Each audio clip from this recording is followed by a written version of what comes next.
जय हो भोजपुरिया समाज प्रेम से बोलो जय माता दी। तो दोस्तों आप सभी रउआ लोग के बीच में हम लेके आ गल बानी फिर से एक बार खेसारी लाल यादव से लेकर बहुत ही बड़ी बहुत ही बड़ी अपडेट। तो दोस्तों आप सभी लोग वीडियो को बिना स्किप किए वीडियो पूरा अंत तक देखना।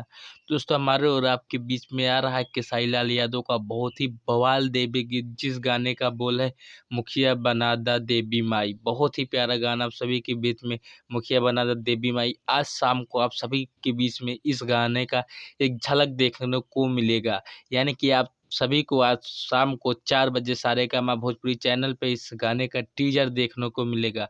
और फिलहाल दोस्तों आप सभी के बीच में बहुत जल्दी इस गाने का फुल वीडियो आने वाला है। आप हमारे वीडियो तो बने रहे, मैं अगले वीडियो में आपको जरूर बता दूंगा इस गाने का वीडियो आएगा। तो दोस्तों जितने भी खेसारी लाल के फैन है भोजपुरी म्यूजिक चैनल को सब्सक्राइब कर लीजिए, काहे कि खेसारी लाल से छोटी छोटी अपडेट सबसे पहले रहुआ लोग के भोजपुरी म्यूजिक चैनल पे ही देखे की मिली। फटाफट सब्सक्राइब कर लीजिए भोजपुरी म्यूजिक चैनल, पाए खेसारी लाल जुली हर अपडेट सबसे पहले।